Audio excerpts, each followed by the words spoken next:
Magandang araw po sa ating lahat. My name is REBURON and I am tasked to give you an overview of the social and economic effects of taxation. In my report, we will be looking at concepts and aspects related to taxation and how it affects the social and economic fabrics of our country. But before I start my report, please allow me to make a few disclaimers. I am in no way, shape, or form an expert in taxation, and most of the topics that I will be presenting are born from my readings that I did online.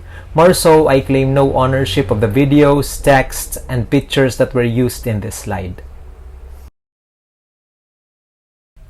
Also, please allow me to present my session objectives. By the end of my report, we will all understand the nature of taxation and hopefully be able to identify the social and economic effects of taxation. And lastly, I hope that we will all recognize the relationship between taxation and education after my report. Before we begin, let us define what taxation is. According to Brooks and Huang, 2006, they defined taxation as a term for when a taxing authority, usually a government, imposes financial obligation on its citizens or residents. Thus, taxation may be defined as a state power, a legislative process, and a mode of government cost distribution. We have to remember that paying taxes to governments or officials has been a mainstay of civilization since the ancient times. And the term taxation also applies to all types of involuntary levies or collections, from income to capital gains to estate taxes. So taxation has been here since time immemorial. As mentioned earlier, taxation is a state power. And as a state power, taxation is regarded as an inherent power of the country or a state to enforce proportional contribution from its subjects for public purposes. And this means that taxation occurs when a government requires that a fee should be paid by citizens or corporations to the government or a country.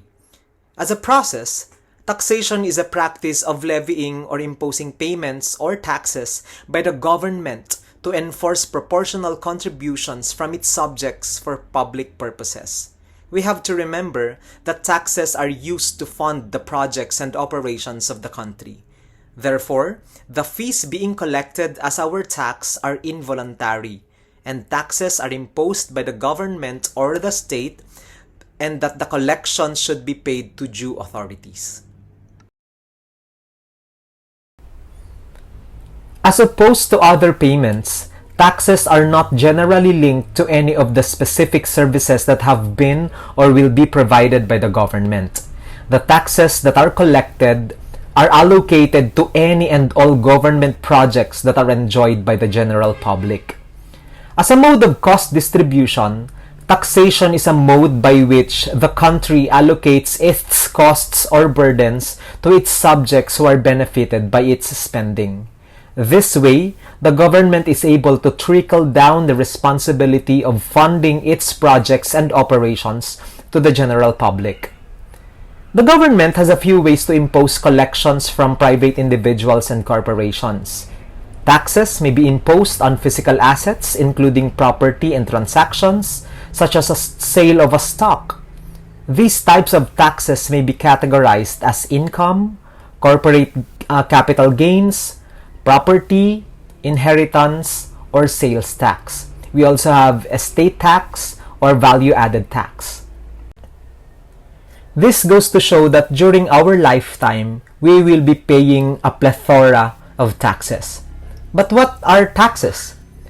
Taxes are the price citizens of a country pay for the goods and services that they collectively provide for themselves and for each other. And taxation is differentiated from other forms of payment in that taxation does not require consent and is not directly tied to any services rendered. This means that the government compels or enforces taxation through an implicit or explicit threat or force. Taxation is legally different than extortion because the imposing institution is a government, not private actors. And since the government is the one collecting these taxes, we should therefore comply. But we should not fret when it comes to paying our taxes, because as long as our government officials and our leaders are able to allocate these taxes effectively, we will be the ones benefited from these taxes.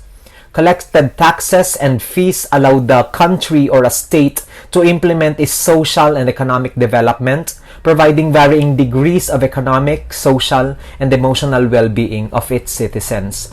Thus, it is safe to say that the governments impose charges on their citizens and businesses as a means of raising revenue, which is then used to meet other budgetary demands of the country. This includes financing government and public projects, as well as making the business environment in the country conducive for economic growth.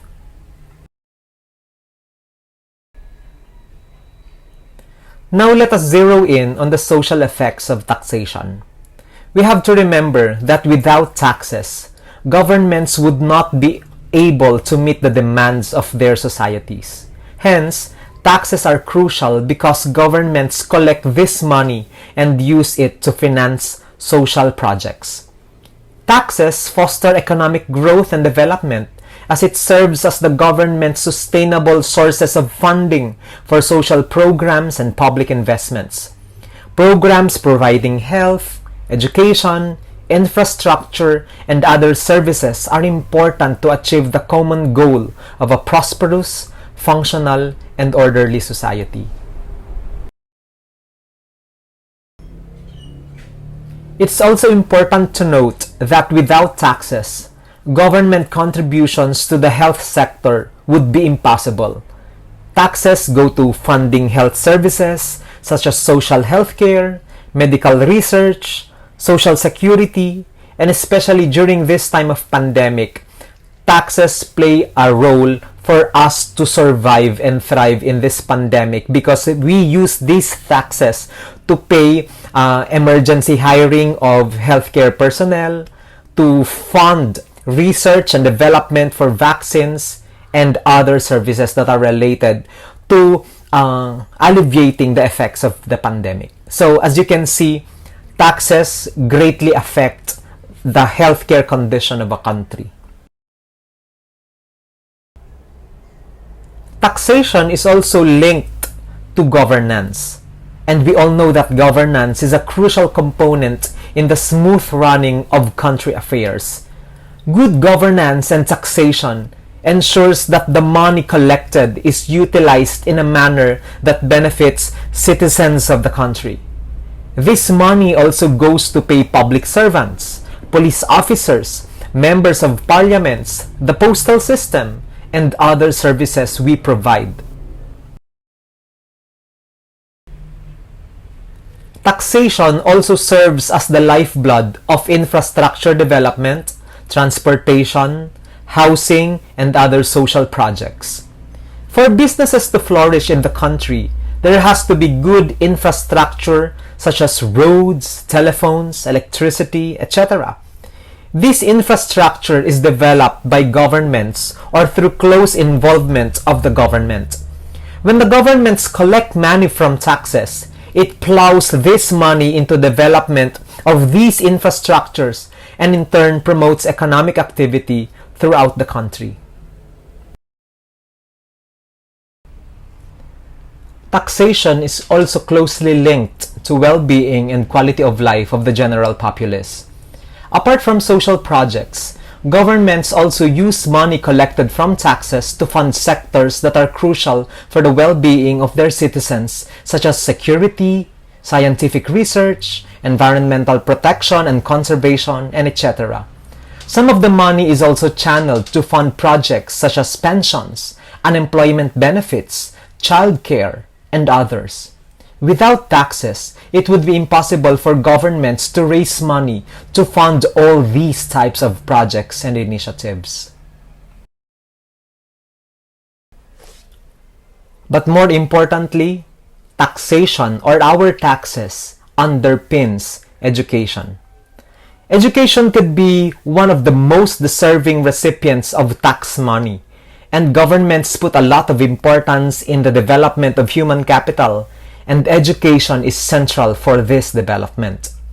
money from taxes is channeled to funding, furnishing, and maintaining the public educational system that we have in the Philippines. By constitutional mandate, the public educational programs are financially supported by the national government. Over the years, laws and legal statutes have been written and passed to make education free for all, available, and accessible to all Filipinos. Ergo, the role of taxation is paramount to the attainment of the goal, education for all. And dispersing education's tax burden over the entire country allows smaller, more remote or economically disadvantaged or disenfranchised localities with little internal capacity and revenue to pay for quality education. Since education is seen as a primary driver for national development, it is the government's responsibility to provide quality, affordable, and accessible education for all Filipino youth. Thus, according to Article 14, Section 5 of the 1987 Constitution, it provides that the state shall assign the highest budgetary priority to education and ensure that teaching will attract and retain its rightful share of the best available talents through adequate remuneration and other means of job satisfaction and fulfillment. And since the country allots a sizable amount of funds for education, education has been made free and accessible to all. My report will help us zero in on the laws that have made free, basic, and tertiary education in our country. The first law on our list is Republic Act 9155 or Good Governance of Basic Education Act of 2001. This law states that the country shall protect and promote the right of all citizens to quality basic education and to make such education accessible to all by providing all Filipino children a free and compulsory education in the elementary level and free education in the high school level.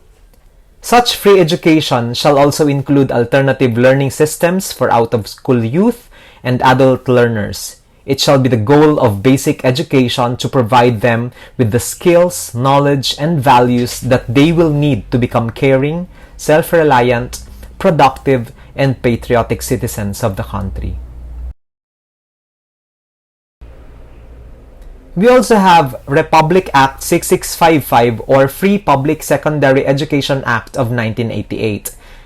Free public secondary education means that the students enrolled in secondary course offerings in national high schools, general comprehensive high schools, and those public high schools which may be established by law shall be free from payment of tuition and other school fees.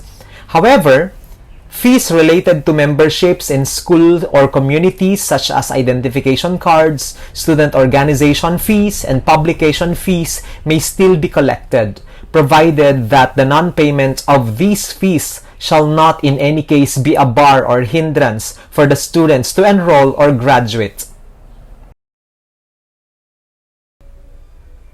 We also have RA 10931 or Free Higher Education Act of the Philippines or the Universal Access to Quality Tertiary Education Act, which ensures government's full subsidy to students who intend to earn tertiary or technical vocational education.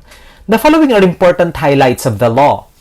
The law was signed by President Rodrigo Roa Duterte on August 3, 2017 and became effective 15 days after publication in the official gazette. Most of the provisions of the law have been implemented starting the school years 2018 to 2019. And all Filipino students who are either currently enrolled or shall enroll in any state university or local college in the Philippines, as long as they qualify to the admission and retention requirements of the school, shall be allowed to enjoy the benefits of the Free Higher Education Act. Most of the college students of this era are able to enjoy the benefits of RA 10931. And as my mom would always say, naglakati agpabasa tatan, nakaap-apal tigasat, dagiti na yanak, na naladladaw ngimda kami. Because basically, parents and students are already exempt from paying college tuition and other miscellaneous fees. as long as they qualify to the basic requirements of RA 10931. We have to remember that meeting the educational demands of the future will be expensive. However, in most developing countries, public schools from kindergarten through the university level already experience budgetary challenges because of this free education. Thus, certain revisions in the country's existing tax laws are underway to curtail or address these financial or budgetary concerns. So, wag na po tayong magtaka if in the near future our income taxes will be made higher and there will be more taxes for us to pay because we again need this budget, this revenue to support all the projects of the government, especially for education. By logical extension, our taxes will also improve the economic standing of our country because taxation has the ability to increase our country's GDP. Taxes can affect the state of economic growth of a country, and taxes generally contribute to the gross domestic product of a country. And when we speak of gross domestic product or GDP, this is the total monetary or market value of all the finished goods and services produced within a country's borders in a specific time period. As a broad measure of overall domestic production, GDP functions as a comprehensive scorecard of a given country's economic health. Because of this contribution, taxes help us spur economic growth, which in turn has a ripple effect in the country's economy, raising the standards of living, increasing job security, and etc. Taxation is also used by governments as a means of controlling the purchasing behavior of its residents. Governments use taxes as a deterrent for undesirable activities such as consumption of liquor, tobacco, smoking, drugs, and other products. To achieve this, governments impose high excise levies on these products, and as a result, they raise the cost of these products to discourage people from buying or selling them. We have examples for this concept. Under the carbon tax, the government sets a high price that emitters must pay for each ton of greenhouse gas emissions that their companies or factories produce. Aside from that, since we have an increasing number of diabetics and obese individuals in our country, they also added taxes on beverages with high amounts of sugar in it to deter people from buying them. Also, since we have a problem on pollution and waste management, a House committee approved a bill that will impose an additional 10 pesos excise tax on single-use plastic bags at the factory level or upon the arrival of imported products or bags. As you can see, the government also uses taxation as a means of behavior purchasing control. Lastly, taxation is also used by the government as a means of maintaining economic health. Taxes help raise the standards of living in a country. The higher the standard of living, the stronger and higher the level of consumption most likely is. Businesses flourish when there is a market of their products and services. And with higher standards of living, businesses would be assured of higher domestic consumption as well. This means that taxes are essential and every citizen is meant to reap the benefits of these taxes. This is why it is important that as citizens, we should endeavor to pay our taxes and understand that it is meant to be more than just a money grab from the government. We pay these taxes because we benefit from them. And that ends my report on the social and economic effects of taxation. I hope that you learned something from my report. But before I relinquish the virtual spotlight to the next reporter, I would like to leave you with some words to ponder on. Is the leaf's only purpose to fall? Were we born into this world to run a cycle of eat, sleep, work, and then eventually die? Or are we here as educational leaders, and future school administrators to make a difference. With that being said, maraming salamat po for listening. Have a great day ahead.